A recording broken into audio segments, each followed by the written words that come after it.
We do see bacteria pretty much everywhere. So sometimes you'll hear that bacteria are ubiquitous, meaning that pretty much wherever I go in whatever biome I look, I will find some form of microbe. And this could be in deep in the Earth's crust. I could be looking in the polar ice caps, doing ice core sampling in the ocean, inside of our bodies. Even plants have their own pathogens. Pretty much wherever I'm going to find microbes. Because of their small size, we see that there are a lot of them. So they have an immense number, and by living in many places, they can survive where many other organisms might not.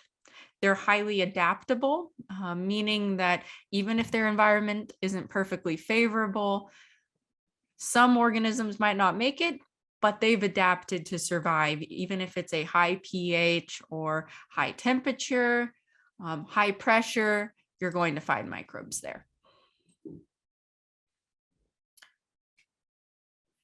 Microbes are not only just there hanging out, they're actually there shaping the planet. Okay, so most of our course will be focused on human health, but our environment is a part of our health. So I thought I'd include this. Most microbes are actually involved in things like transforming the soil, the water, and atmosphere.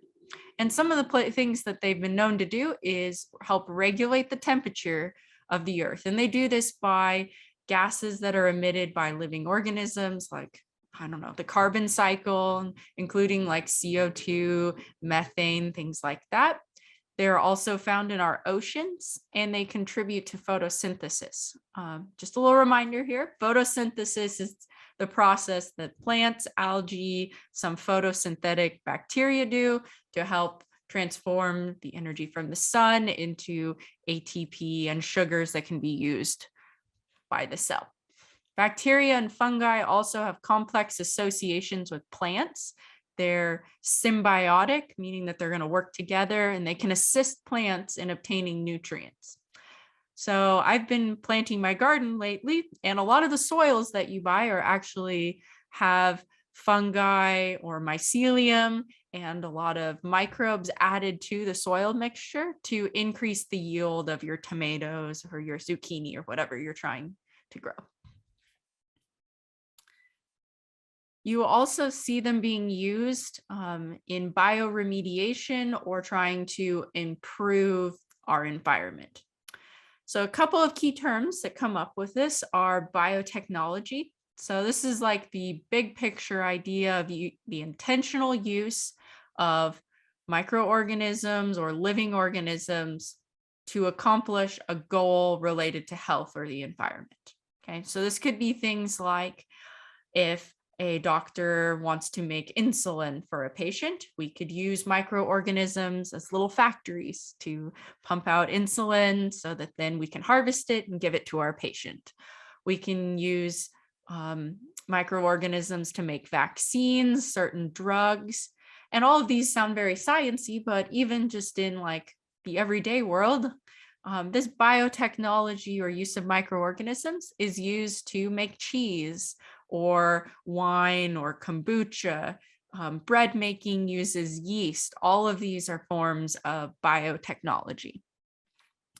Genetic engineering is a specific area of biotechnology that manipulates or transforms or changes the genetics of microbes, plants, and animals for the purpose of creating new products. Okay, so this could be things like with my insulin example up here. If I'm wanting my E. coli bacteria to make insulin, I could genetically engineer it and give it some manipulate its genetics so that it makes more insulin for me so I can harvest it.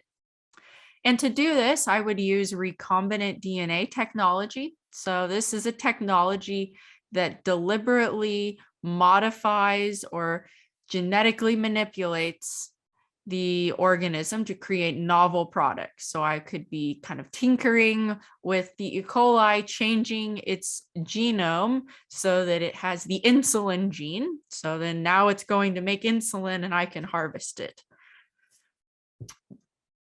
Bioremediation is using microbes to decompose harmful chemicals in our environment. So the picture here, scientists have been working on genetically modifying or genetically engineering microbes to eat oil spills. So you can see that there's like oil down in here. They have microbes added that can digest it to clean the environment. There's also been work to find microbes that could digest plastics to help also clean up our landfills. All of those would count as bioremediation.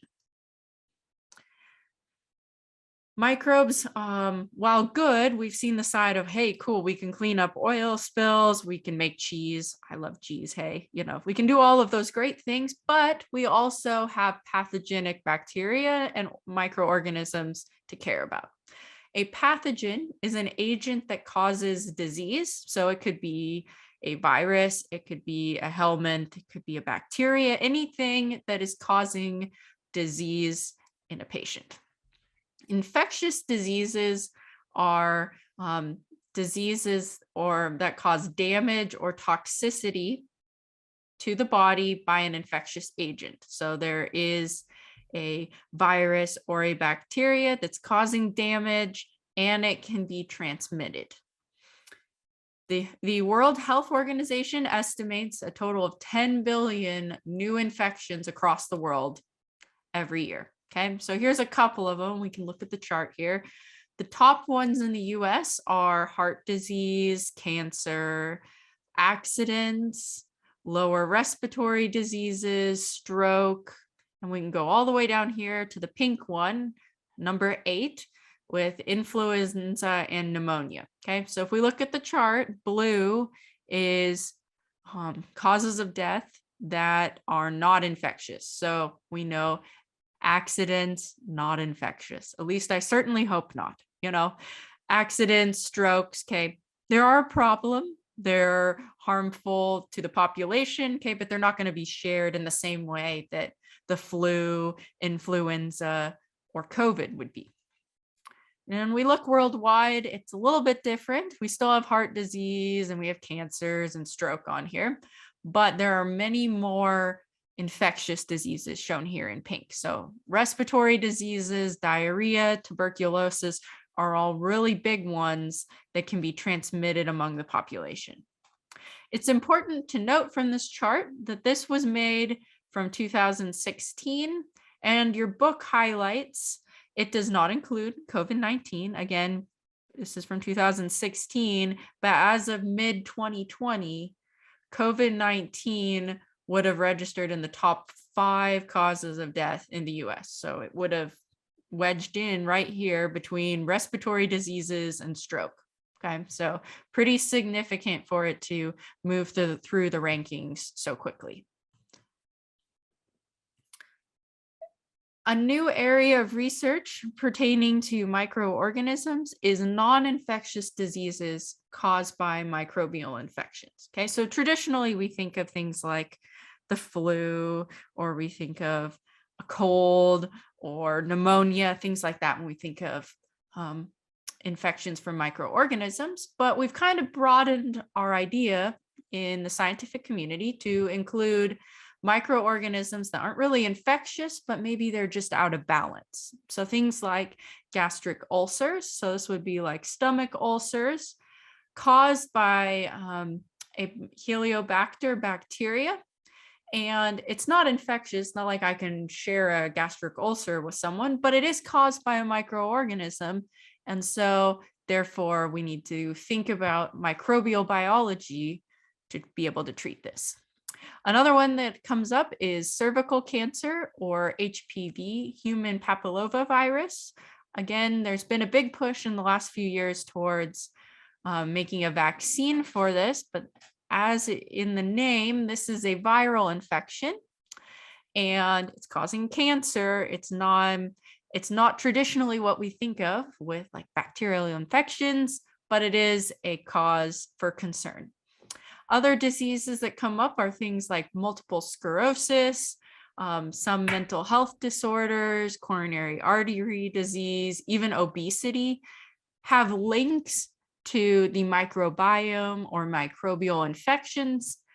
Maybe not directly, but at least indirectly. Things like obesity. There have been a couple studies coming out showing that maybe the microorganisms aren't making you fat, but maybe the disbalance in your gut is kind of pushing you towards it or making you want to eat certain things and not others. Okay. So there are some connections there between diseases that we wouldn't normally think of.